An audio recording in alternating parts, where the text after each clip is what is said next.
Da amada igreja, com a paz e a graça do nosso Senhor Jesus Cristo, amém? Amém. Amém. Para ensaio está ótimo, amém? Amém. Muito bem. Como vamos falar de Pentecostes, eu gostaria de iniciar essa mensagem com glória a Deus, pode ser? Vamos lá? Glória a Deus. Um aleluia também, né? Aleluia.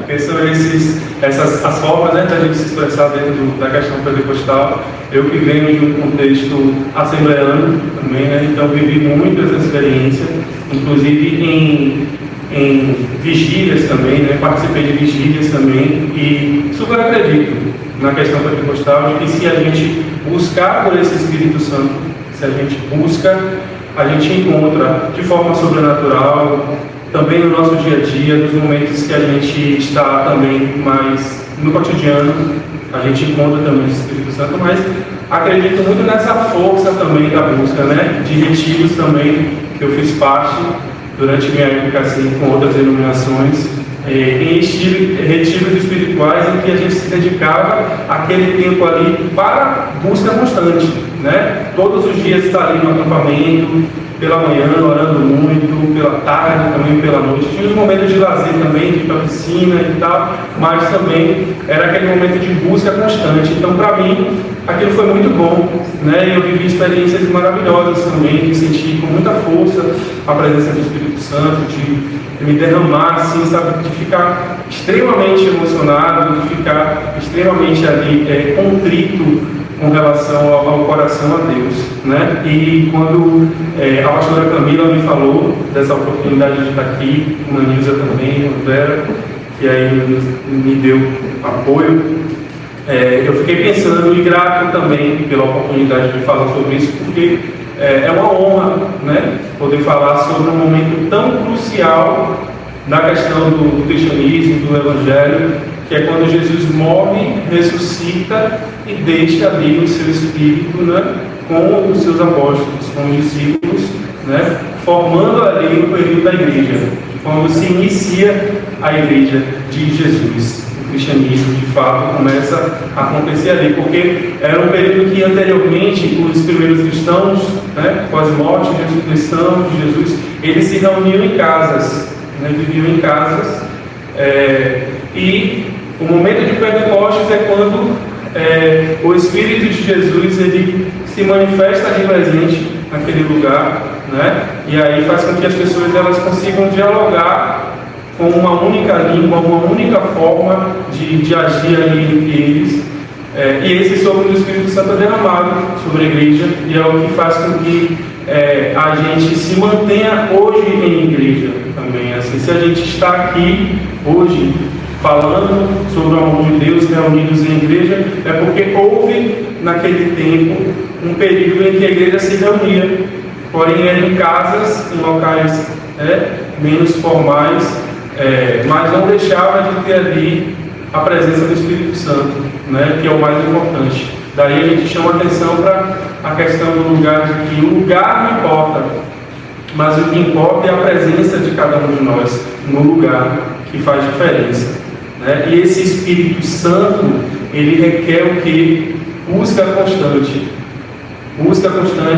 de leitura, busca constante de oração, principalmente, né, da palavra, porque muitas vezes a gente vive uma realidade em que estamos na igreja, né, como ouvintes, muitas vezes, muito numa situação de passivo, né, pacificamente ouvindo, mas o que Deus ele quer de nós é uma busca que seja mais significativa, uma busca que seja de palavra mesmo, para entender não só o que o pastor está falando, mas entender como se lê essa Bíblia, né, que é o que eu tenho aprendido durante esse tempo aí de estudo de teologia.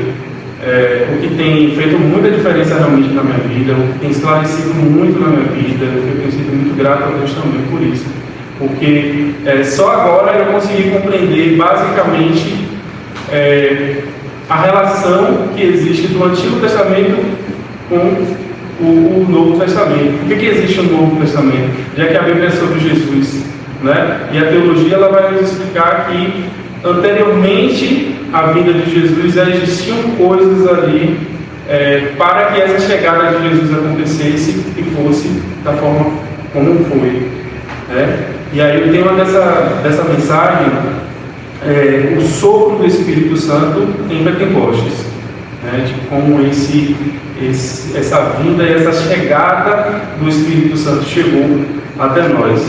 E teologicamente falando, né, porque o que eu tenho entendido cada vez mais, de que qual é a honestidade de estar aqui nesse lugar. Como que eu posso ser honesto estando nesse lugar aqui, no público, falando sobre esse amor de Deus?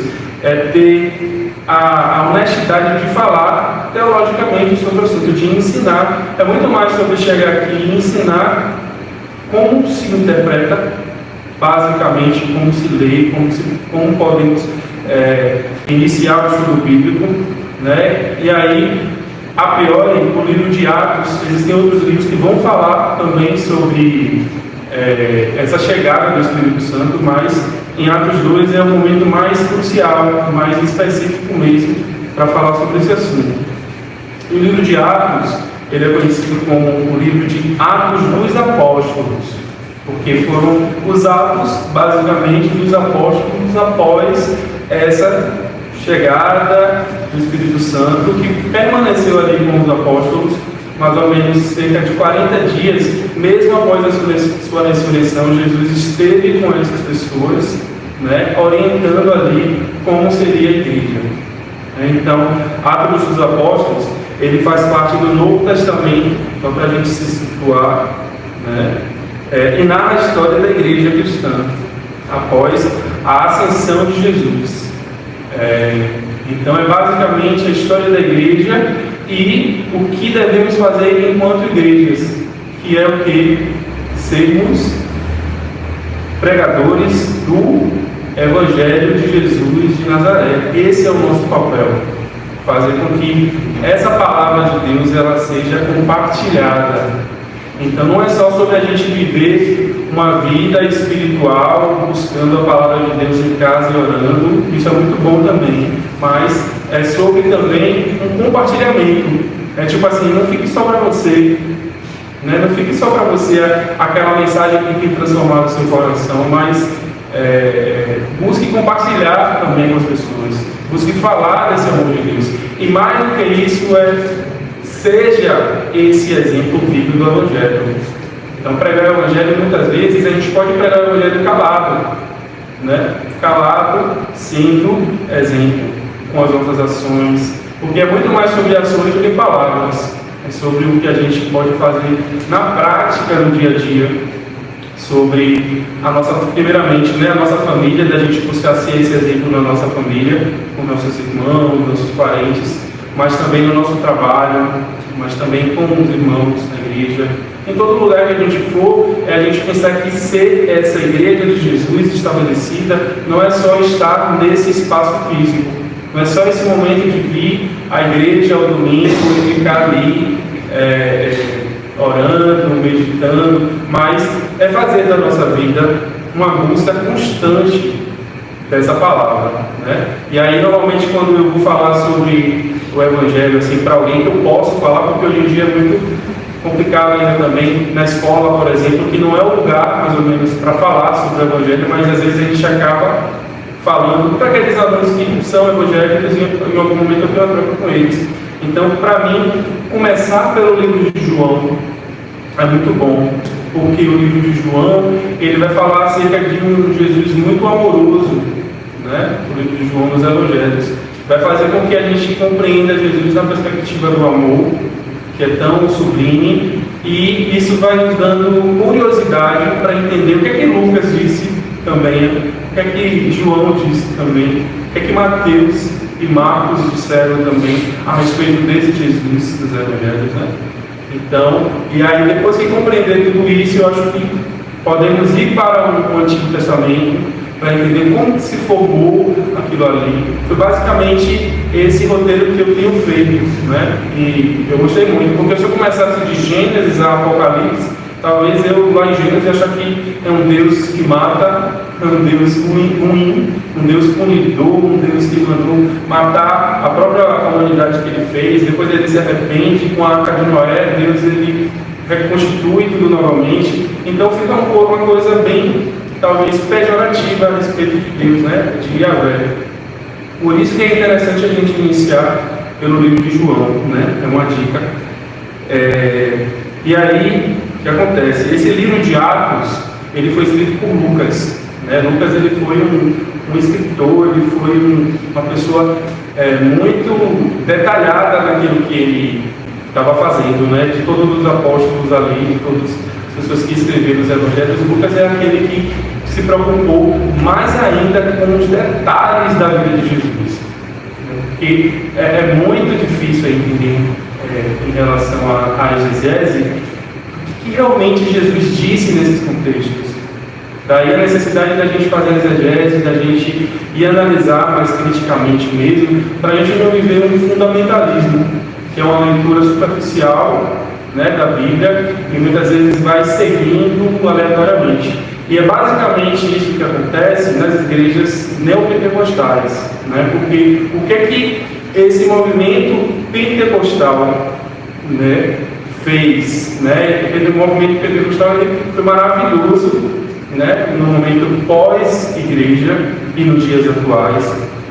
Até porque eu venho da Assembleia de Deus e eu gosto da Assembleia de Deus. Eu acredito no movimento pentecostal porque foi um momento em que as pessoas mais oprimidas começaram a entrar na igreja. Até porque antes disso a igreja evangélica e a igreja católica eram coisas elitistas. Eram para pessoas ricas, né? Não era para pobre. E é no pentecostalismo que a igreja começa a encher, porque não existia mais aquela exigência de racionalidade estrita, absoluta. Era um momento que as pessoas falavam ali em línguas e dançavam e tal, muito mais pelaquela efervescência pentecostal, e aí encheu a igreja. Então há dois pontos positivos nisso aí, certo?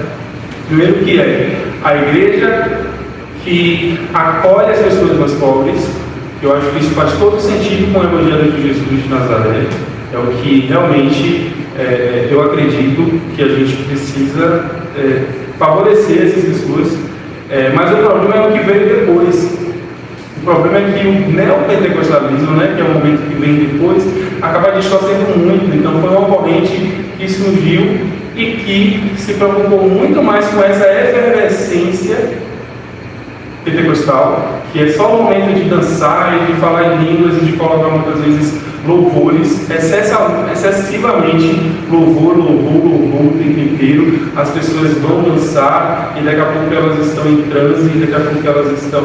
Então tudo isso é muito bom, mas é importante lembrar que a Bíblia ela nos ensina de verdade a respeito disso, de que uma pessoa cheia do Espírito Santo é aquela pessoa que busca a leitura, é aquela que busca oração, intimidade e relacionamento com Deus, né? Então, o que é ser pentecostal? O que será que é só a gente dar glória a Deus e aleluia e aquela coisa e a festividade? Tudo isso é muito bom, sabemos, né? Mas precisa também do equilíbrio, né? Assim como a racionalidade ela é importante, mas também a espiritualidade também é a gente ter esse equilíbrio de que não é só a efervescência pentecostal, não é só aquele momento em que o pastor está falando muito alto e que ele está gritando ali, glória a Deus, né? Que ele está ali, aleluia, Senhor e tal, muito bom, bacana, mas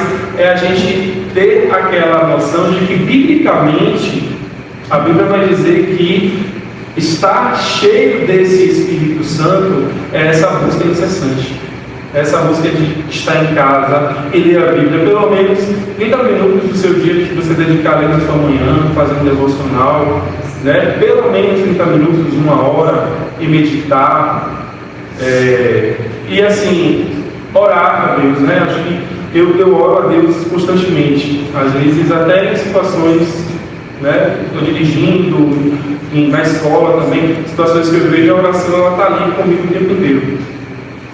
Mas para mim é fundamental eu orar antes de dormir. É uma coisa que eu tenho comigo, assim, uma prática que eu acabei desenvolvendo comigo, que eu não consigo dormir sem orar. No momento que eu durmo sem orar, parece que eu fiz alguma coisa errada, assim, né? Tenho que pedir perdão a Deus, outro dia que eu não orei, que eu não falei com ele. Então, é isso, né? Muitas vezes é aquela oração repetitiva que a gente fala de todos os nossos parentes, sem esquecer um, né? No momento que a gente pede a Deus também para colocar anjos em cima, embaixo, do lado, na lateral, em tudo que é canto da nossa casa, buscando essa rotina de oração com Deus, né? Mas assim, não esquecer de orar a Deus, não esquecer de buscar, né? Enquanto estamos aqui, enquanto podemos fazer isso, né? Eu acho que é importante a gente se manter assim. E essa oração e essa leitura, ela vai fazendo com que a gente busque uma vida mais contrita, uma vida mais próxima ali do que Deus talvez queira de nós. Não aquela santidade mentirosa, de que a gente coloca uma roupa social, uma coisa assim, no momento que está na igreja, e que está ali cheio de fachadas muitas vezes, mas de uma vida natural, que você pode fazer muitas coisas, sendo que a vida desses processos vão orientar a gente do que não fazer também, né? Nos dá discernimento de que tudo podemos fazer, mas nem tudo é lícito, nem tudo, né, ter esse discernimento.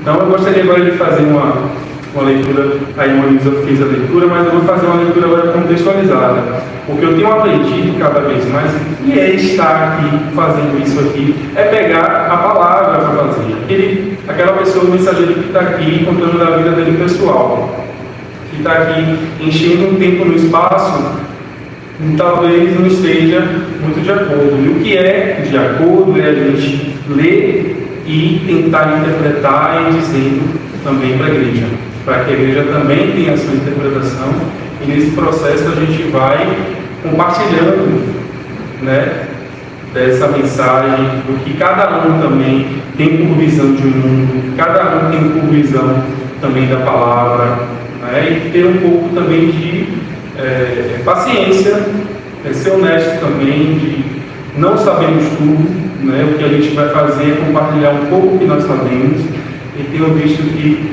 fazer isso aqui no púlpito é importante dessa forma. Então vamos lá, para a leitura de Atos 2, 1 ao 11, porém eu vou fazer de uma forma mais contextualizada, de forma mais rápida.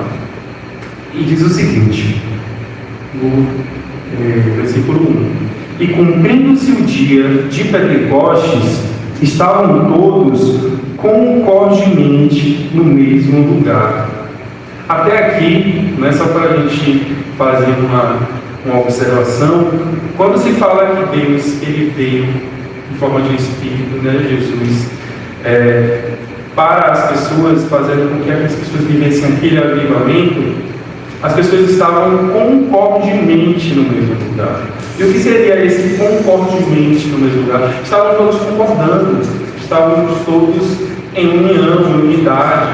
Não existia contenda, não existia aquela igreja que muitas vezes abria de ego, né? Aquela coisa de muitas vezes a pessoa no louvor, não é o caso daqui, graças a Deus, mas de eu ter vivido até em tempos também de presbiteriana, que eu fiz parte também, de que existia uma briga, um conflito ali no louvor, para ver quem é que ia cantar mais, para ver quem.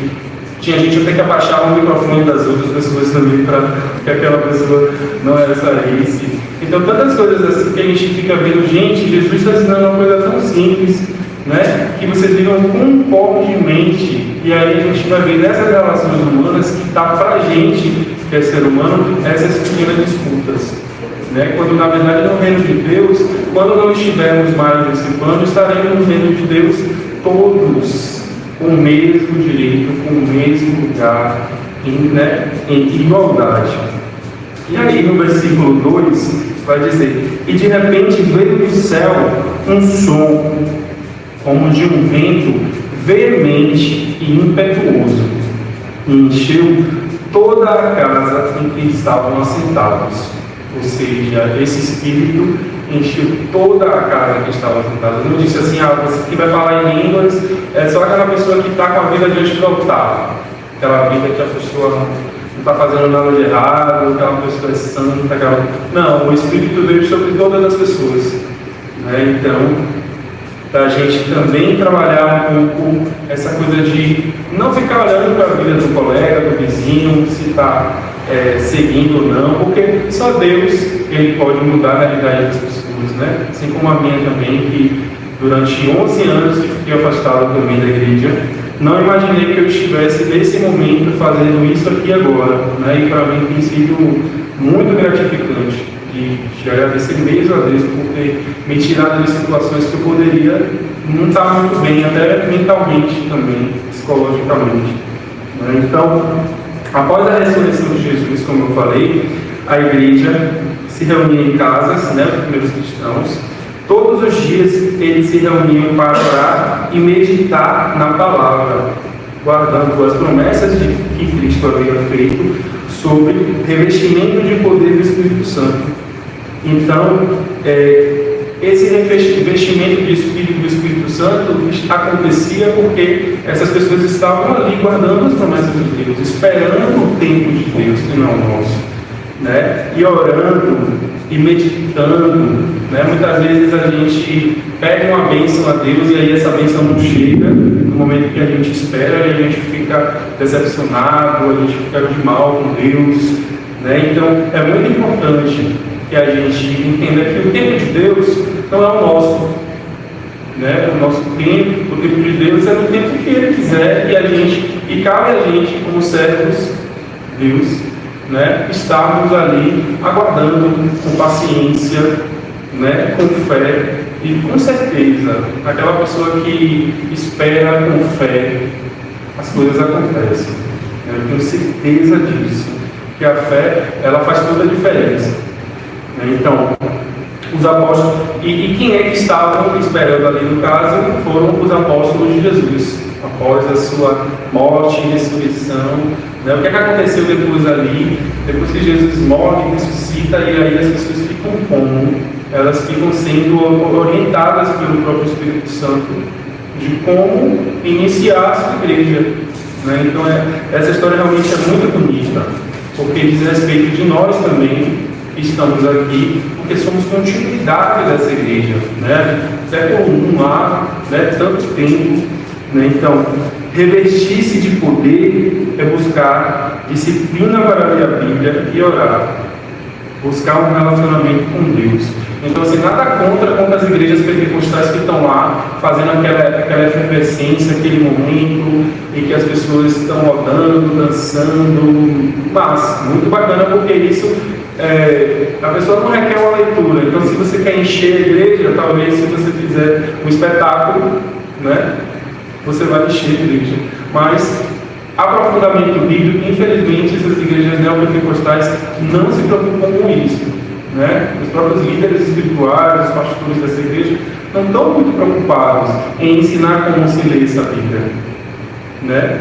Mas estão preocupados nessa quantidade de gente que tem que ter na igreja, porque precisa manter as questões financeiras, muitas vezes tem que manter ali o próprio salário desses pastores também. A gente sabe que vivemos num mundo, no Brasil, né, em que existe muito fascismo, né, existem muitas igrejas aí pentecostais que estão enganando muita gente, muitas pessoas.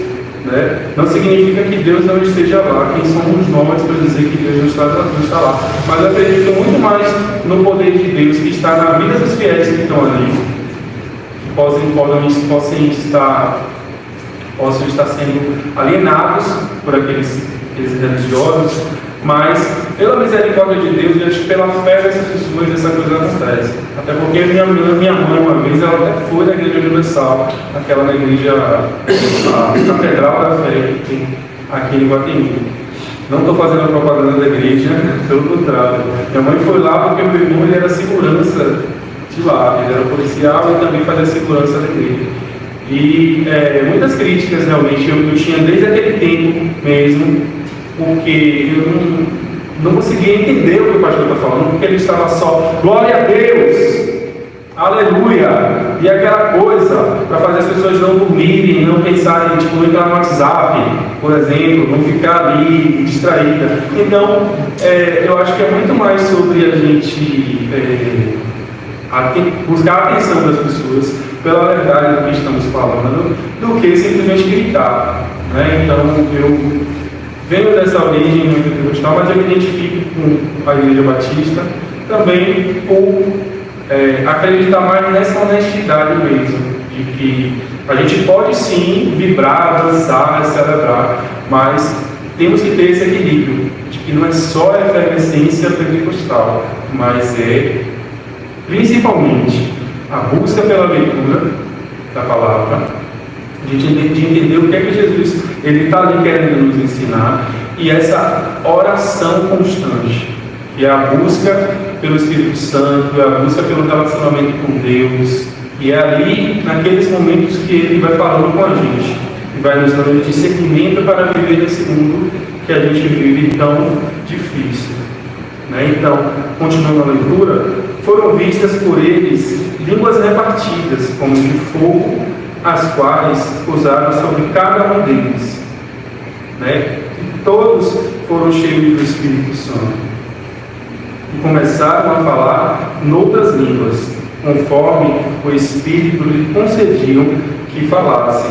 Então, o momento de Pentecostes foi um momento que era celebrada a colheita, e no Antigo e no Novo Testamento tinham, por exemplo, muitas pessoas que vieram de outros lugares para Jerusalém por conta dessa festa do Pentecostes. Então eles estavam ali, pessoas de diversos lugares, né, que falavam em outros idiomas, e eram de outros idiomas, mas o Espírito Santo ajudou a comunicação deles ali, para que falassem uma comunicação só, tivesse um momento só de comunicação entre eles, e foi aquela coisa bonita, aquela coisa, né, festiva, né, e cheio da presença de Deus, cheio da presença do Espírito Santo, porque estava todo mundo se entendendo, era uma linguagem universal. Então, ser cheio do Espírito Santo para os apóstolos estava associado à busca constante pela palavra e oração, diferente do que vemos em muitas igrejas fundamentalistas, pouco aprofundamento bíblico, né? Você não vê o pastor assim dizendo: e aí, gente, vamos aqui entender a Bíblia, de Gênesis e Apocalipse, vamos aqui criar um curso também que explique sobre a teologia. Não tem muito isso, né? É quase igual na época da Igreja Católica, na Idade Medieval, que a igreja colocava veneno nas páginas da Bíblia, para que as pessoas, ao ler a Bíblia, fossem envenenadas. Então era como se só quem tem o direito disso aqui somos nós, e as ovelhas apenas escutam e obedecem. Acho que não é por aí. Teologia é para todas as pessoas. Todos nós temos a responsabilidade, porque Jesus é o pastor, Cristo é o nosso pastor. O Salmo 23 já fala sobre isso. E a igreja, ela deve se comprometer com essa palavra, com essa leitura. Será que nós estamos temente a Deus e ali buscando essa leitura todos os dias? Até para mim também, estou estudando, às vezes eu tenho um dia, 2 dias que eu não consigo, mas é me manter ali também nessa busca, que faz toda a diferença e que muda a nossa vida. Né? E mais efervescência pentecostal. Esse termo efervescência pentecostal eu inventei, assim, nunca vi para lugar. Mas é porque efervescência tem a ver o quê? Com o momento de festividade, aquela agonia, e pronto. E não é assim, né? Lá na frente de Paulo, por exemplo, e Pedro, eles faziam o quê? Impunham as mãos sobre as pessoas e elas recebiam o Espírito Santo. Tá, tudo bem. A gente fala assim: mas para ser cheio do Espírito Santo eu não preciso ler a Bíblia, não precisa buscar. E por que essas pessoas que não liam a Bíblia não oravam? Quando Paulo e Pedro impunham as mãos sobre elas, elas recebiam o Espírito Santo. É porque essas pessoas também estavam tendo uma busca dessa leitura, tá? E essa oração também. Então era um pouco também contrito. Não era somente pessoas que não estavam lendo. Então ele colocava a mão sobre essas pessoas, elas recebiam o Espírito Santo, mas eram pessoas também que buscavam a Deus, pessoas também que estavam ali com suas disciplinas.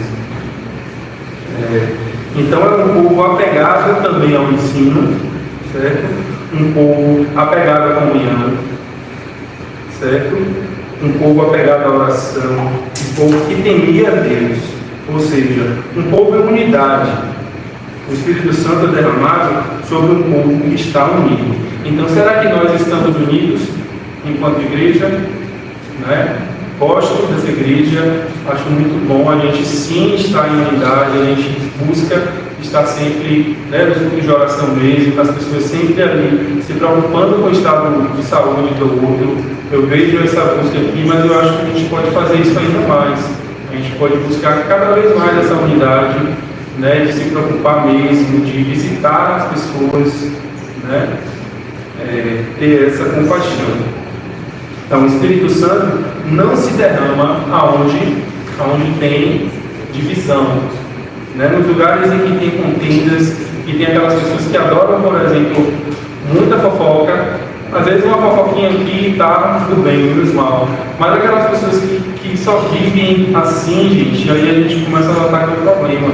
Que só fofoca demais atrapalha. Porque às vezes o colega não quer falar da fofoca do outro. Então assim, uma igreja em contenda, uma igreja que vive em panelinhas, é uma igreja que o Espírito Santo vai dizer, pô, eu volto aqui em outro momento.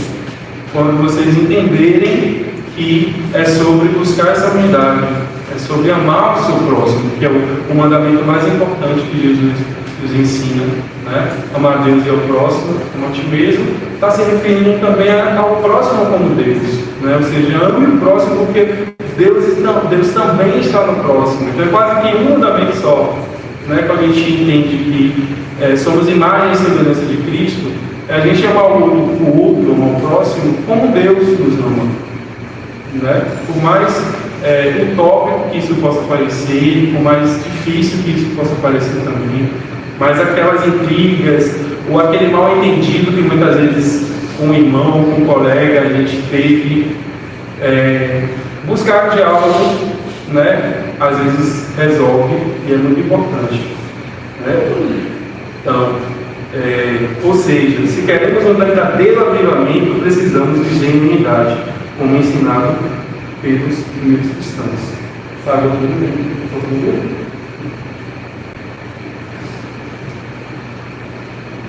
Então, esse verdadeiro avivamento, que eu estou me referindo, que é um verdadeiro avivamento na presença de Deus e desse pentecostalismo. Né? O verdadeiro avivamento é se você busca a Deus na sua casa, com os irmãos também, se essa busca ela é constante. Então, não aquele avivamento em que as pessoas simplesmente falam em línguas estranhas, decanta lá, simba, tantos nomes, né? Decanta lá, xinga lá, e vai criando muitas vezes uma forma de falar que na verdade muitas vezes, né, inventadas, né? Como teve um pastor Mirinha aí também falando, the king, the of, the power, the best. E aí a gente pensa assim, não era a língua dos anjos?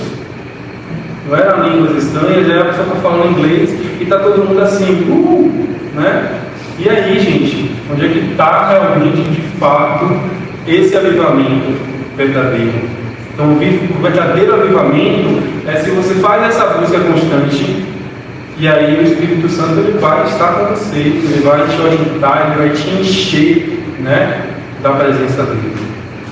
Então, em Jerusalém estavam habitando judeus, homens religiosos de todas as nações debaixo do céu. E quando aquele som ocorreu, juntou-se uma multidão que estava confusa, porque cada um os ouvia falar na sua própria língua, como eu falei anteriormente. Então todos pasmavam e se maravilhavam diante uns dos outros, porque não são galileus. Todos esses homens que estão falando, né, vieram de outros lugares que estavam falando, mas estavam falando o mesmo idioma e causando aquele bem-estar ali, né? Então, o Espírito Santo de Deus, ele promove esse bem-estar, porque muitas vezes estamos aqui em harmonia, com aquela alegria contagiante, que às vezes a gente nem sabe explicar porque a gente está tão alegre, mas é esse Espírito Santo que vem sobre nós, quando essa igreja está em unidade, quando essa igreja está contrita em relação à presença de Deus. Então, como pois ouvimos, cada um na sua própria língua, em que somos nascidos, então, havia aí muitos estrangeiros, né, que acabaram falando a mesma língua. Significa que Deus capacita quem Ele chama, ou seja, Ele chamou um monte de gente, estava ali falando línguas diferentes, mas Deus Ele capacita, não importa como você está, se você é uma pessoa de outra área, como por exemplo eu sou da área de arte, e não imaginei que em algum momento eu fosse estudar teologia, me apaixonar por esse curso, mas Ele começa a capacitar a gente, Ele começa a dizer, senão você acha que você não consegue, mas quem vai na sua frente sou eu. Quem vai ser boca para você sou eu. Quem vai agir em seu lugar sou eu. Então basta a gente se colocar nesse lugar de busca, de oração, de contrição a Deus, e Ele com certeza irá nos orientar. Então, esse Espírito ele propicia o bem-estar das relações com a igreja, né? Deus não chama os capacitados, mas Ele capacita os que chamam, né? Então, aqueles que são capacitados demais, talvez eles não precisem muitas vezes de Deus, né? Tem gente que é tão egocêntrico, que é tão autossuficiente, que acha que ele por ele mesmo pode chegar e dar o show dele, quando na verdade o que Deus nos chama não é para dar show, não é para estar nesse lugar se achando melhor ou por querer destaque, né? Mas é um lugar que Deus nos chama para falar da sua palavra, sobretudo da palavra de Deus, né? Da Bíblia. Então o Espírito Santo nos dá dons, ousadia e poder para aquilo que humanamente não conseguimos. Muitas vezes naquelas situações de perigo, né? Quantas pessoas aqui não já foram assaltadas? Né? Eu já fui assaltado umas 4 vezes. Na minha época de estágio mesmo, que eu ia 4 horas da manhã procurar estágio aos meus 20 anos, eu fui assaltado, né? O cara colocou uma arma na minha cabeça. E aí quando ele viu que na minha mochila só tinha uma água mineral e uma banana, aí ele me liberou. Ele viu que eu estava precisando mais do que ele ali. Eu estava com 20 anos no estágio, procurando estágio de emprego, não tinha nada, estava na faculdade, então estava num momento muito crítico financeiro da minha vida. Então o ladrão olhou para a minha mochila e disse, você tem uma banana, uma água, um currículo. Ele me devolveu a mochila. Eu tinha Siemens também, aquele celular antigo com a luz amarela, sabe? E aí eu tinha aquele celular, até meu celular ele botou dentro da mochila e me devolveu.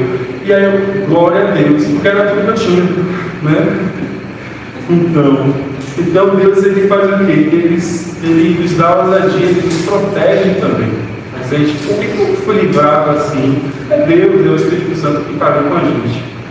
Então, Partos, Medos, Elamitas e os que habitam na Mesopotâmia, Judéia, Capadócia, junto à Ásia e a Frígida, a Panfilha, o Egito e partes da Líbia junto a Cirene, e forasteiros, romanos, tanto judeus como prosélitos, cretenses e árabes, e todos nós temos ouvido em nossas próprias línguas falar das grandezas de Deus. E aí eu quero agradecer mais uma vez. Eu gostaria de falar muito aqui, eu fiz 4 páginas de mensagem para falar, mas meu tempo aqui cedeu. E aí eu queria deixar essa mensagem para vocês, gente. Assim, basicamente o que eu ia falar que era sobre o que é Pentecostes, ia fazer uma introdução. Mas aí eu queria dizer assim, gente, vamos abrir as nossas portas dos nossos corações, vamos buscar a Deus com regularidade, leitura, de ler a Bíblia todos os dias, de orar constantemente, para que esse verdadeiro avivamento aconteça nas nossas vidas, né? O sopro do Espírito Santo também disciplina e contrição a Deus, né? Então, não fique só para você o Evangelho, as maravilhas que Deus tem feito na sua vida, não fique só para você. Compartilhe saber com quem? Primeiramente, com a sua família, com o seu vizinho, com o seu colega de trabalho, com as pessoas que estão próximas de você. Eu acho que se cada um fizer um pouquinho disso, a gente já está agradando a Deus, né? Então eu vou fazer apenas uma oração final rapidinho, podemos? Vamos lá, todo mundo? Em nome de Jesus, oremos. Senhor Jesus, assim como em Pentecostes sopra sobre nós o Teu Espírito Santo, que o fogo do céu nos purifique, nos renove e nos envie para pregar o Teu amor. Que cada vida aqui hoje seja marcada pela Tua presença, Senhor, mais e mais, pelo Teu poder e pela Tua glória, em nome de Jesus.